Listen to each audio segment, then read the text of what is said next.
अस्सलाम वालेकुम।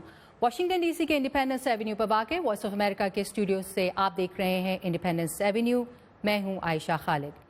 पहली बार तो यकीनन नहीं, लेकिन गुज़श्ता कुछ अरसे से, हफ्तों और दिनों से पाकिस्तान से एक ऐसे जुर्म की खबरें तवातुर के साथ आ रही हैं जिसे गैरत के नाम पर कत्ल का नाम देकर इसकी हैवानियत और सफाकियत में कमी की कोशिश की जाती है। और अफसोसनाक बात यह है कि अक्सर इसके मुजरिमान बहुत आसानी से अपनी इस कोशिश में कामयाब होकर इसकी सज़ा से बच निकलते हैं, और यह हकीकत भी इस जुर्म में कमी लाने की राह में एक बड़ी रुकावट है। बात करेंगे आज के शो में गैरत के नाम पर होने वाले कत्ल के मसले, इसके मुहर्रिकात और इसकी रोकथाम की कोशिशों पर। इसमें मेरी मदद करेंगे इस्लामाबाद से वॉइस ऑफ अमेरिका के नुमाइंदे मोहम्मद इश्तियाक, औरत फाउंडेशन से मुंसलिक रबिया हादी, पाकिस्तान उलमा काउंसिल के सरबरा मौलाना ताहिर अशरफी और कौमी असम्बली की मेंबर माइजा हमीद भी हमें ज्वाइन करेंगी इस्लामाबाद से। मोहम्मद इश्तियाक इस्लामाबाद से वॉइस ऑफ अमेरिका के लिए रिपोर्टिंग करते हैं, उनसे बात करेंगे।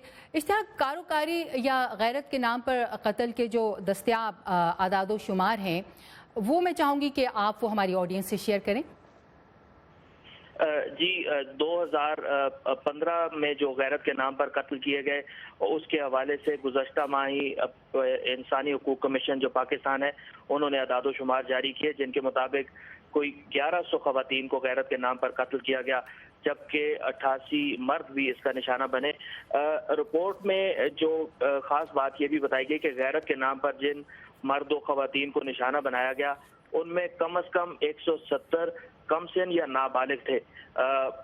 और इस रिपोर्ट के मुताबिक 2014 में पाकिस्तान में गैरत के नाम पर जो कत्ल के वाक़यात रिपोर्ट हुए उनकी तादाद 1000 थी, और जबकि अगर उससे एक साल और पीछे जाया जाए यानी 2013 में, तो उस वक्त human rights commission of Pakistan ने जो रिपोर्ट बनाई उसमें उन्होंने 870 के करीब खवातीन बताई गई जो गैरत के नाम पर कत्ल हुई। तो इससे ये जाहिर होता है कि गुज़श्ता अगर चंद सालों का मवाजना किया जाए तो हर साल रिपोर्ट होने वाले या रजिस्टर्ड होने वाले ऐसे केसेस की तादाद में बतदरीज इजाफा होता रहा है। इश्तियाक, आज पाकिस्तान की पार्लियामेंट में नेशनल असम्बली में एक करारदाद पेश की गई, मुज़म्मती करारदाद थी, और वो गैरत के नाम पर कत्ल जैसे जो जराइम हैं ख़वातीन के ख़िलाफ़ पाकिस्तान में होते हैं, इसके ख़िलाफ़ एक मुज़म्मती करारदाद थी। आप इसके बारे में कुछ तफसीलात हमारे नाज़रीन से शेयर कीजिए, और ये भी बताइए कि इस एफर्ट के पीछे कौन है। जी, कौमी असम्बली में जो खवातीन अरकान हैं वो चाहे उनका ताल्लुक किसी भी जमात से हो, उन पर मुश्तमिल एक विमेन कॉकस बनाया गया है। तो उसी ही की तरफ से ये करारदाद पेश की गई जिसे मंजूर कर लिया गया। इसके पीछे वजह यह थी कि रवा माही अब्टाबाद के इलाके में एक अमरीन नामी लड़की की जली हुई लाश मिली थी गाड़ी में, और पुलिस के मुताबिक उस लड़की को एक मकामी जिरगे के कहने पर कत्ल किया गया और उसके बाद जला देने का हुक्म दिया गया था। जो अमरीन के कत्ल में मुलविस थे उनमें से 13 लोग जो जिरगे के हैं उनको गिरफ्तार किया जा चुका है, और पुलिस का कहना है कि शायद इंसदाद दहशतगर्दी का जो कानून है उसके तहत उनके खिलाफ मुकदमा चलाया जाएगा। और रवां हफ्ते ही ये खबर भी आई थी कि फैसलाबाद में एक शौहर ने अपनी बीवी और सास समेत 3 खवातीन को कत्ल कर दिया। तो ये वो वाक़यात थे जो तवातुर के साथ सामने आए। इसकी बुनियाद पर फिर खवातीन जो विमेन कॉकस है उन्होंने एक करारदाद आज पेश की जिसे मंजूर कर लिया गया। अगर आपके पास वक्त हो और सिर्फ चंद सेकंड में ये गुज़श्ता एतवार को ही एक गैर मामूली वाक़या इस हवाले से पेश आया कि पंजाब में जिला लोधरा में एक सहाफ़ी जिनका नाम अजमल जोया बताया गया उनको कत्ल किया गया, और उनके कत्ल की वजह यह बताई गई कि उन्होंने मुबैना तौर पर एक पसंद की शादी की खबर दी और उन्होंने इस शादी की हमायत भी की गई थी, और इस बिना पर उन्हें निशाना बनाया गया। तो यानी अब ये एक ऐसा वाक़या है जिस पर खुद जो सहाफ़ी हैं उनका कहना है कि पहले उनको और तरफ से खतरे थे, तो अब ये वो लोग जो कि गैरत जो कि पसंद की शादी या इन मामलात पर लिखते हैं उनको भी इस तरह के खतरात का सामना है। इश्तियाक, इसका मतलब ये है कि सिर्फ डायरेक्टली जो मासूम लोग हैं उनको ऐसे जराइम का निशाना नहीं बनाया जा रहा है, बल्कि उन लोगों को भी जिनके ऊपर ये शक है कि उन्होंने किसी को मुबैना तौर पर भागने में या दूसरी शादी में या किसी ऐसे ही मुबैना तौर पर वायलेशन ऑफ जिसे हम कहते हैं गैरत में साथ दिया है, उनको भी निशाना बनाया जा रहा है। इसके बारे में क्या कहा जा रहा है? जी, ये बिल्कुल आपने दुरुस्त इशारा किया। और अब तक जो ये जो रवां हफ्ते जो वाकयात आए हैं, जो सामने आए हैं, यानी अमरीन का ताल्लुक हो, उनको भी सिर्फ एक मुआवनत पर, यानी एक दोस्त को शादी में मदद करने पर उनको गैरत के नाम पर कत्ल किया गया। और फैसलाबाद में जिन तीन खवातीन को कत्ल किया गया, उन पर भी सिर्फ एक शक व शुबा था, और सहाफ़ी को भी।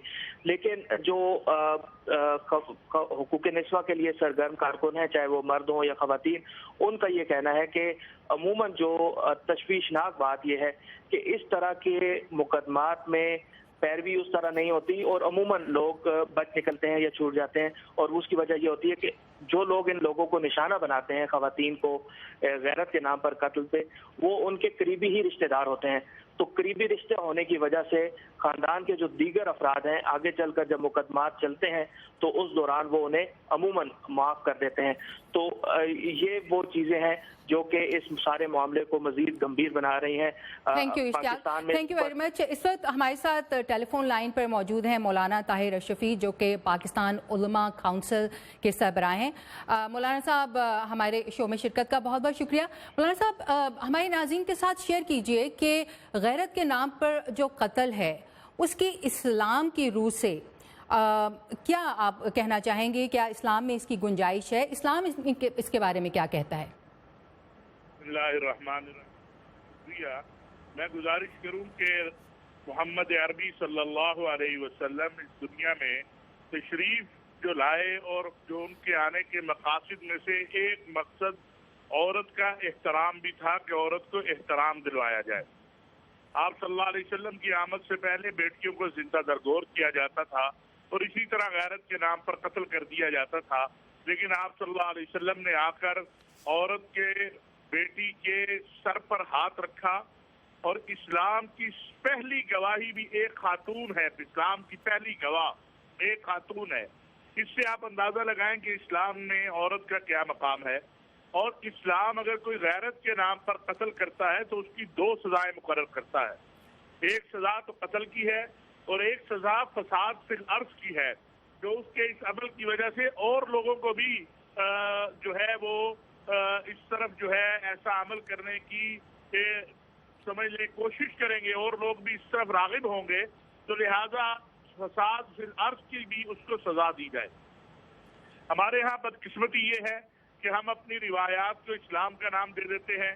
हम अंदरून सिंध के अंदर वडेरा बच्ची उठाकर ले जाता है, लेकिन कह दिया जाता है कि ये हिंदू की बच्ची जो है वो मुसलमान हो गई, तो इसलिए जनाब इस वडेरे ने उससे शादी कर ली। हालांकि उस इस्लाम की वजह से ये नहीं होता, ये उसकी हवस की वजह से होता है।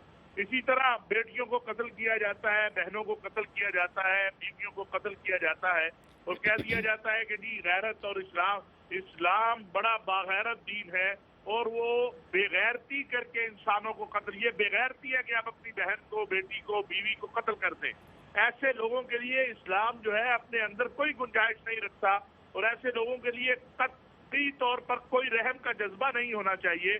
लेकिन हमारे मुल्क के अंदर जो निज़ाम है वो इंतहाई अफसोसनाक है। हमारी पार्लियामेंट में बैठे हुए लोग वो डेराइज्म से मुत्तसिल है, वो नहीं चाहते। इस तरह भी आपने देखा है कि हमारे यहाँ ये जो पंजाब में एक कानून आया, तो उस कानून की कुछ शिकों पे हमें भी इख्तिलाफ था और है। लेकिन आप देखिए कि हमारे यहाँ इस्लामी नजरियाती कौंसिल जैसे इदारे ने बगैर सोचे समझे, बगैर पढ़े उसको गैर शरई करार दे दिया। अब मुझे आप बताएं, जब ऐसे हालात होंगे और हुक्मरानों की भी कोई खास तवज्जो इस तरफ नहीं है, आज ये पार्लियामेंट में करारदाद आ गई या कुछ हो गया, क्यों नहीं हम ये तय करते कि जो गैरत के नाम पर बेटी को कत्ल करे उसको ले जाएं, हम उसके केस को दहशतगर्दी की अदालत के अंदर इसे दहशतगर्दी करार दें। जो बहन को कत्ल करे गैरत के नाम पर इसे दहशतगर्दी करार दें। इससे बड़ी दहशतगर्दी क्या हो सकती है? मौलाना साहब, जी मौलाना साहब, आपका पॉइंट मुझे समझ आ गया है। आपकी जानिब से एक फतवा भी शायद माजी में इस बारे में रिलीज़ किया जा चुका है, इस गैरत के नाम पे कत्ल को गैर इस्लामी करार देने के हवाले से। लेकिन इसके बावजूद हम देखते हैं कि गैरत के नाम पर कत्ल के जो मुजरिम हैं, अगरचे गैरत के नाम पर कत्ल एक गैर इस्लामी फेल है, इसके मुजरिम जो हैं वो एक इस्लाम में दी गई क़िसास और दियत की का जो कानून है उसकी तरफ से एक माफ़ी की जो छूट है या आसानी है।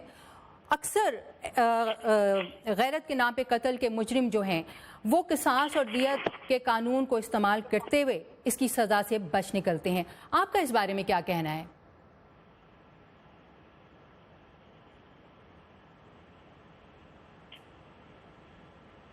مولانا اشرفی، کیا آپ ہمارے ساتھ ہیں؟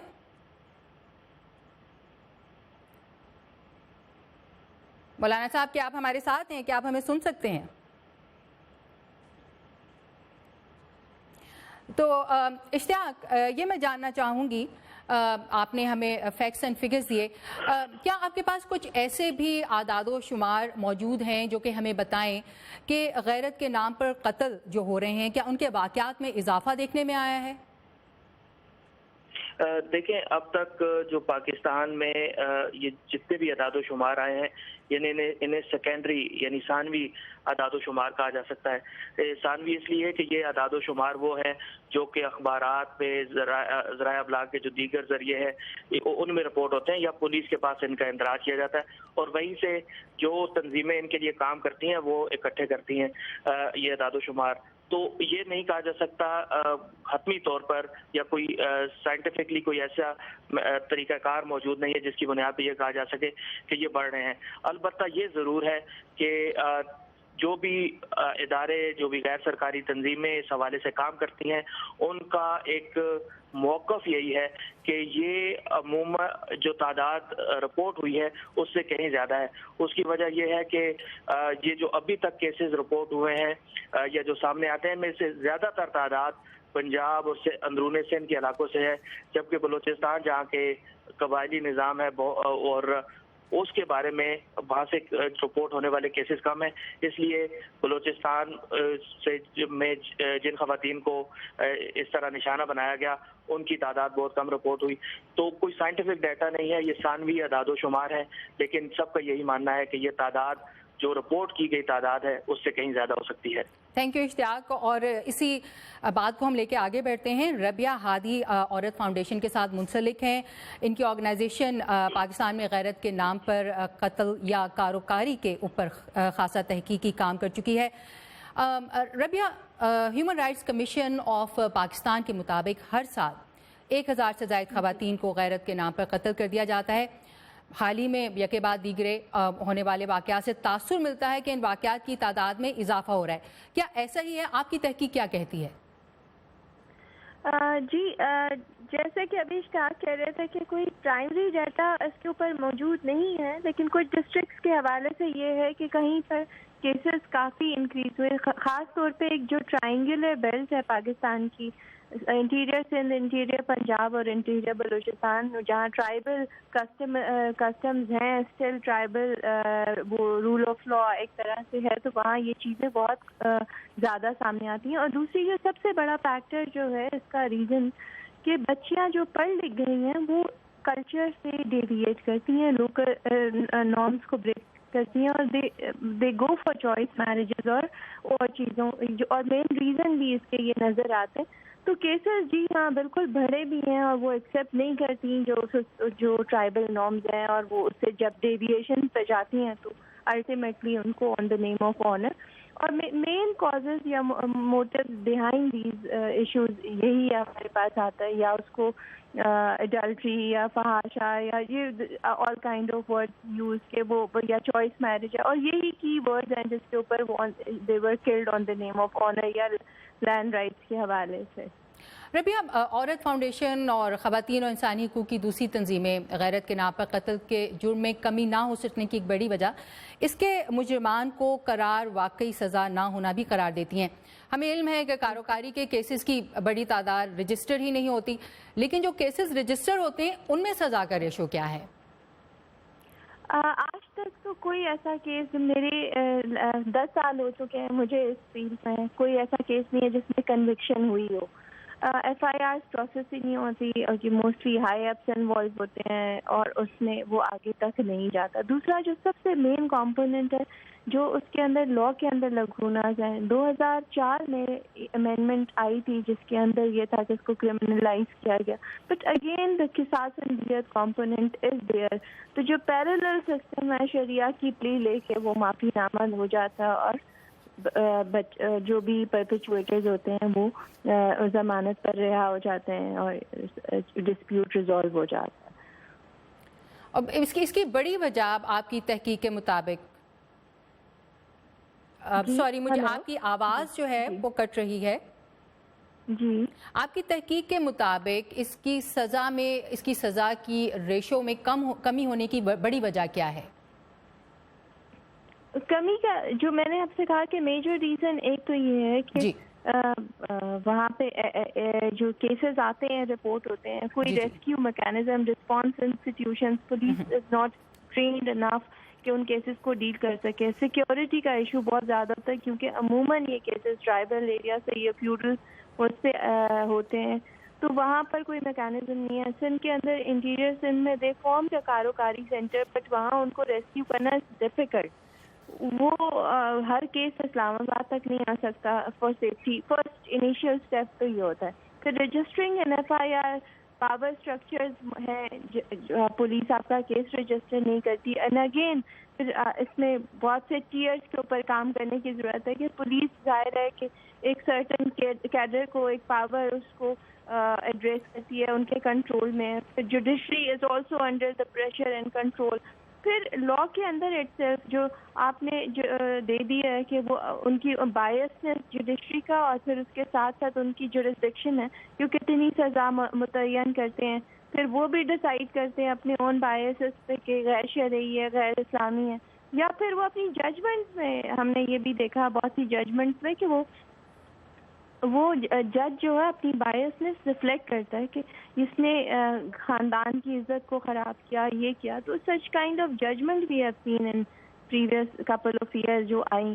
اور لا اٹ سیلف جس میں امینڈمنٹ کی ضرورت ہے، اور جس پہ وہ آپ مولانا صاحب سے پوچھ بھی رہی تھی دیت والا، تو دا main component is there still کہ جہاں شریعہ کی پلی لی جاتی ہے اور وہاں معافی نامہ ہو جاتا ہے. تو میجر جو ایکسیس ٹو جسٹس کے ایشوز میں ہے، اس میں یہ شریعہ جو پیرالل لا ہے وہ عورتوں کو ایکسیس ٹو جسٹس سب سے زیادہ کویسچنیبل ہے پاکستان میں. یعنی قانون کی کمزوری اور اس کی امپلیمنٹیشن کی آپ بات کر رہی ہیں. اس وقت ہمارے ساتھ مائزہ حمید جو کہ پارلیمنٹیرین ہیں، اور آج جو خواتین کے اوپر تشدد کے خلاف جو مذمتی قرارداد پارلیمنٹ میں پیش کی گئی خواتین کوکس کی جانب سے، اس کے پیچھے ان کا ایک نمایاں رول تھا. وہ ہمیں جوائن کر رہی ہیں ٹیلی فون پر. مائزہ، خواتین کے خلاف تشدد کو روکنے کی کوششیں، خاص طور سے آنر کلنگ کے قانون کو مضبوط بنانے کی اور اس کو مؤثر بنانے کی کوشش کو پاکستان میں جس قسم کی مزاحمت کا سامنا رہا ہے وہ کوئی راز نہیں ہے. آپ نے مذمتی قرارداد پیش کی، بہت اچھی بات ہے، لیکن جب تک قانون میں موجود کمزوریوں کو دور نہیں کیا جائے گا مجرم سزا سے بچتے رہیں گے. اس حوالے سے آپ کی حکومت کیا کر رہی ہے؟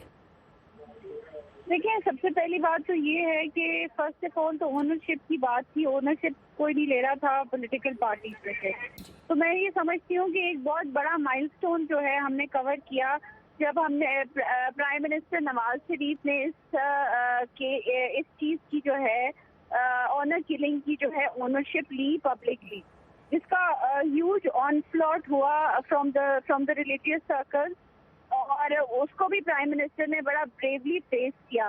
تو اس کے بعد جو ہے جو ایشوز ہیں وہ آتے ہیں، اس میں پولیس جو ہے اس کا بہت بڑا کردار ہے. پولیس جو ہے اس کو جو ہے کافی امپاور کیا ہے. اس میں جو ہے ان کو کہا گیا ہے کہ فوری طور پہ ایکشن لی جائے، اور اس میں جو ہے کسی قسم کا جو ہے وہ نہیں کرنا چاہیے کہ کسی کی سائڈ نہیں لینی. اور میں سمجھتی ہوں کہ یہ جو بلوچستان کا ایشو ہے اس میں بھی پولیس کا کافی ٹف کردار تھا، اور انہوں نے کافی ٹف سٹانس لی جب یہ انسیڈنٹ ہوا. تو میں یہ سمجھتی ہوں کہ میڈیا بھی جو ہے it's very important that they highlight these issues. اور یس، پارلیمنٹ میں لاز کی ضرورت ہے اور امینڈمنٹ کی بھی ضرورت ہے، پر مسئلہ کبھی پارلیمنٹ میں یہ آ جاتا ہے کہ بہت سی ریلیجیس پارٹیز جو ہیں وہ ہمارا ساتھ دینے کو تیار نہیں ہیں. تو اس کو جو ہے ان کو کنسنسس میں لانے کے لیے کافی یہ ڈیفیکلٹ پروسیس ہے. ڈیموکریٹک پروسیس میں جب تک وہ کنسنسس میں نہیں آتی، وہ don't have those kind of numbers کہ ہم اس طرح اس کو پاس کر سکیں. उसमें फिर पाकिस्तान आइडियोलॉजी काउंसिल भी आ जाती है और वो भी जो है रिजर्वेशन शो कर देती है, और जब वो रिजर्वेशन शुरू करती है तो फिर मायजा हमीद की आवाज़ हमें नहीं आ रही, शायद उनकी लाइन डिस्कनेक्ट हो गई है, और मैं उम्मीद करती हूँ कि मौलाना ताहिर अशरफी साहब जो हैं वो मौजूद हैं। क्या वो मौलाना साहब की लाइन नहीं मिल रही? नहीं तो मैं चाहती कि आप तक उनकी राय पहुंचाऊं, जो अभी हमें मायजा हमीद ने कहा कि उनको मजहबी जमातों की तरफ से ताउन हासिल नहीं हो पा रहा है। रबिया के पास एक दफ़ा फिर चलते हैं, औरत फाउंडेशन के साथ मुंसलिक हैं। रबिया, अक्सर कहा जाता है कि ऑनर किलिंग्स एक कबायली जहनीत का नतीजा है, लेकिन हम देखते हैं कि कराची, लाहौर, कनाडा, इंग्लैंड जैसे पढ़े लिखे और मॉडर्न शहरियों की अक्सरियत वाले इलाकों में भी ये जुर्म होता है। आपकी तहकीक क्या कहती है इस हवाले से? रबिया, उसको समझने की जरूरत है। बेसिकली इससे कंट्रोल ऑफ विमेन बॉडीज जो सदियों से एक विदेशाई निज़ाम में चलता आ रहा है, और ये it's not only in the private,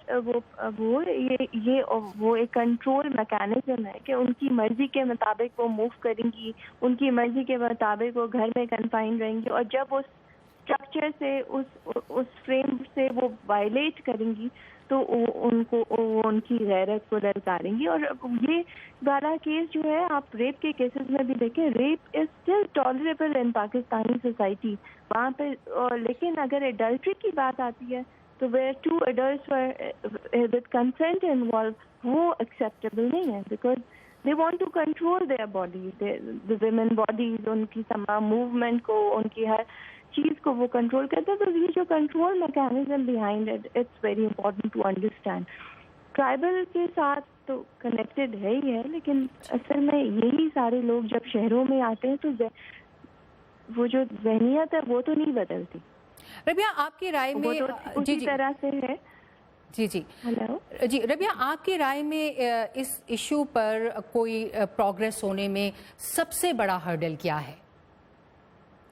मैं उसी पर जा रही थी। जैसे माइजा ने अभी कहा कि प्राइम मिनिस्टर साहब बहुत सपोर्टिव हैं, लेकिन हमें सपोर्ट और जगह से नहीं आती। तो यहाँ पर हमने पाकिस्तान में यही देखा कि जब आप कोएलिशंस बनाते हैं तो आप वुमेन इशू को डाई डाउन करते थे। हमने बहुत दफ़ा देखा कि जब डोमेस्टिक वायलेंस का बिल भी असम्बली में मूव हो रहा था तो वहाँ पर नेटो फोर्सेस के इशू के ऊपर उसको एक तरफ रख दिया, और वहाँ पर उन्होंने कोएलिशन बना के वो किया जो उनको सूट करता था।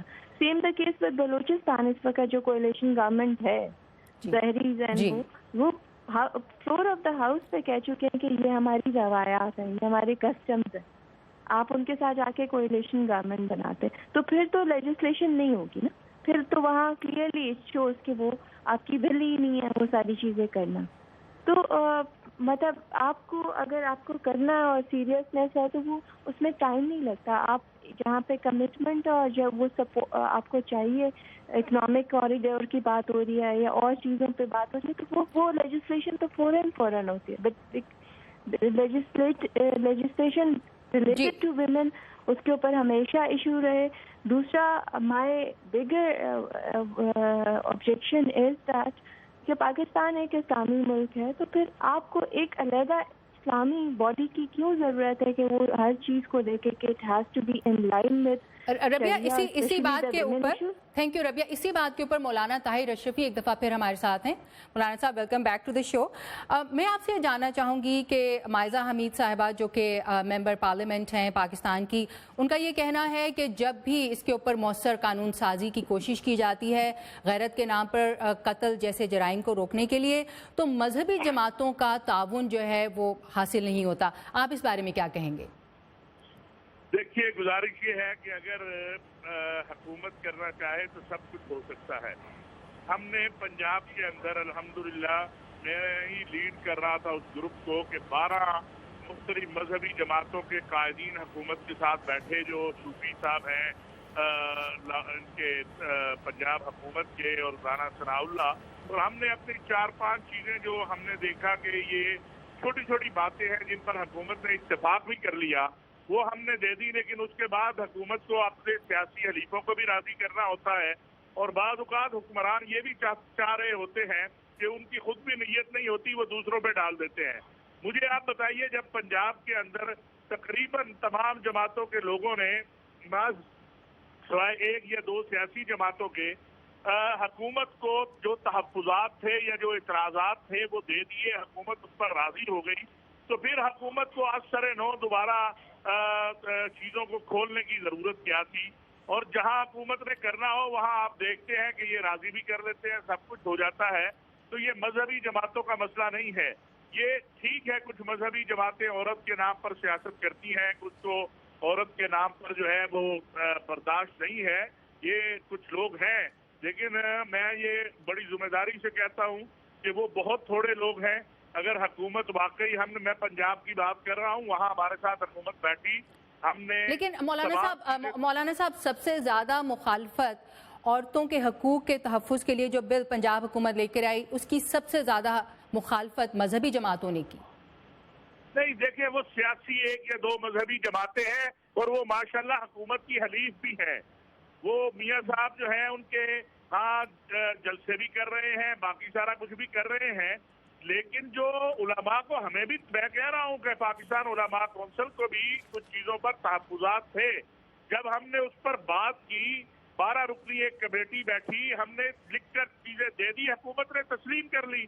اب ہمیں سمجھ نہیں آئی کہ وہ طے کرنے کے بعد ایک اور کمیٹی بنانے کی کیوں ضرورت پیش آئی، اور 2 مہینے 1.5 مہینہ گزر گیا، اس کا پھر اجلاس ہی نہیں ہوا. تو پھر آپ یہ بتائیں کہ یہ جو ہے لیٹ اور تاخیر یہ علماء کی طرف سے ہے یا تاخیر جو ہے وہ حکومت کی طرف سے ہے؟ پہلے آپ نے علماء کو بٹھایا، اس کے بعد آپ پھر یہ صورتحال لے. کیا مائزہ ہمارے ساتھ موجود ہیں؟ اچھا، مولانا صاحب آپ کا بہت بہت شکریہ، آپ سب لوگوں کا بہت شکریہ جنہوں نے آج کے شو میں شرکت کی. اس سے پہلے کہ ہم آپ سے اجازت لیں، میں آپ سے کچھ کامنٹس شیئر کرنا چاہتی ہوں جو کہ میرے وائس آف امریکہ کے فیس بک پیج پر کچھ لوگوں نے اس سوال کے جواب میں پوسٹ کیے کہ پاکستان میں غیرت کے نام پر ہونے والے جرائم کا خاتمہ مشکل کیوں ہے. میں نام نہیں لوں گی، میں کسی کو یہاں پر تنقید کا نشانہ نہیں بنانا چاہتی. ایک جو ہمیں کامنٹ آیا ہے بہت ہی انٹرسٹنگ، وہ کہا گیا ہے کہ جرائم کا خاتمہ اس لیے مشکل ہے کیونکہ پاکستان میں عورتیں بدکاری نہیں چھوڑتیں.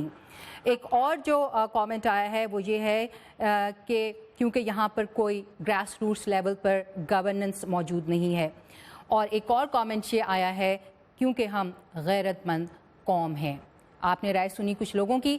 اس سے یہ اندازہ لگانا یقیناً مشکل نہیں کہ صرف حکومتی اقدامات، قوانین کی سختی اور فتوے ہی کافی نہیں، کچھ سوچ کی تبدیلی اپنی بھی ضروری ہے. وہی سوچ جو عورت کو انسان سے کم درجے پر رکھتی ہے.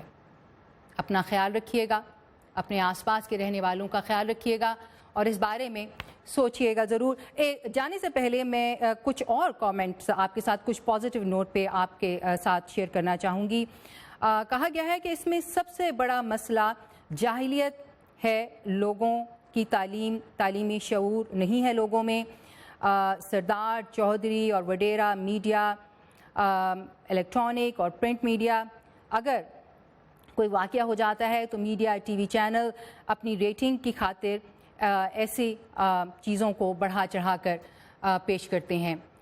ایک دفعہ پھر سوچ کی تبدیلی ہماری ذمہ داری ہے. حکومت اور قانون کی مضبوطی اس سلسلے میں ہماری مدد نہیں کر سکتے کیونکہ سوچ اور رائے ہماری اپنی ہے. اجازت دیجیے، اللہ حافظ.